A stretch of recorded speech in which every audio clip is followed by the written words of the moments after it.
We've actually seen, presidential aspirants actually refuse to come for debates, and at the end of the day, they still win the election. So it's pretty much not so much about your profile or what you plan to do for the country.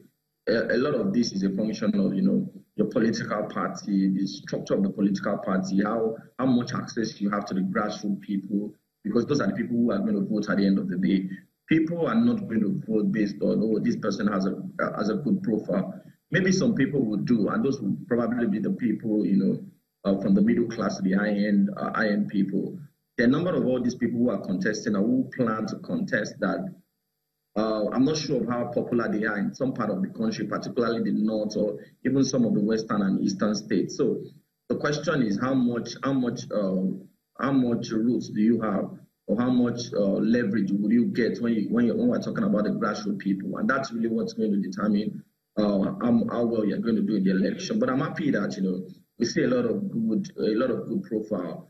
As against what we've seen in the past, there are a lot of people out there who are now encouraged to contest. And I think that even if this current election doesn't bring out the best person or the best people in terms of what we have, the options we have, I think that in the next few elections, as internet gets better, as reach to people, as we reach the grassroots people better, you'd actually see that elections are actually going to provide or produce a better candidate at the end of the day. So is this a popularity contest, more like a beauty contest?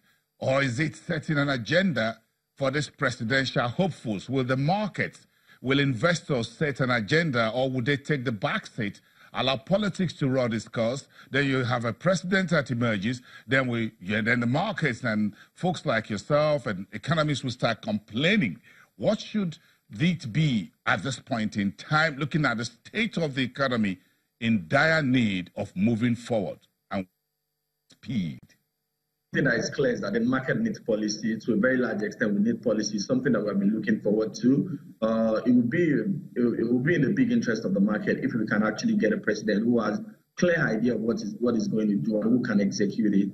One thing is for you to have a clear idea from being an opposition or being an aspirant, but when you get there, another thing is to be able to execute it. We have actually seen this happen in the current administration. When they were the opposition party, there were a lot of plans in terms of what they were going to do. But when they came in, they realized that it's pretty much tough. Oil price has not been favorable to them, or was not favorable to them when they came in. And also the challenges in the Niger Delta region was something they suffered from. So I think that the market will actually need as much as possible to wait to see how the political environment actually plays out.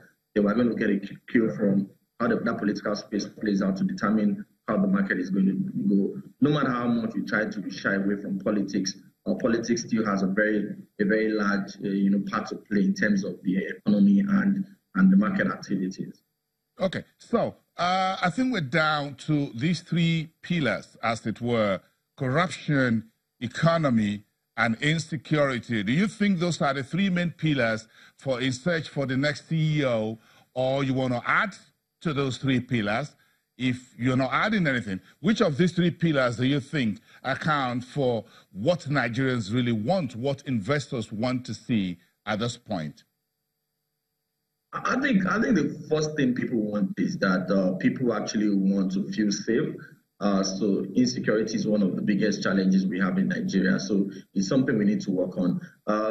Maybe if you have asked me this question before the last election, I probably would have said corruption is quite high on the agenda. But at this point in time, I'm not sure how much that is. I think that you would always find out that in most economies you have corruption one way or the other.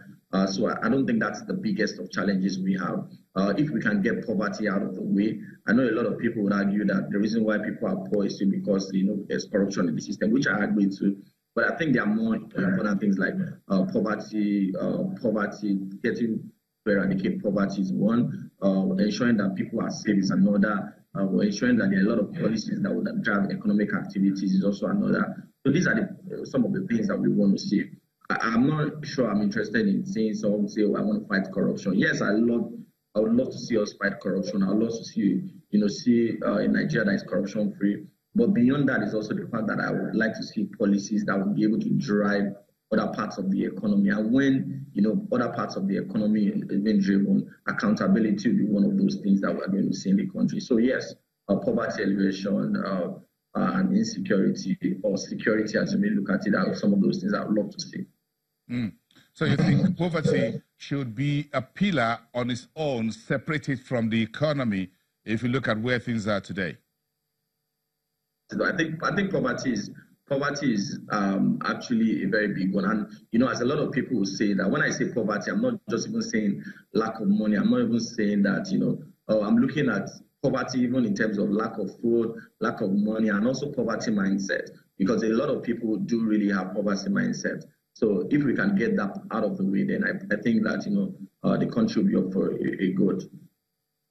So, final question. Leko, do you have any idea who the market would prefer in terms of what we know and what we don't know?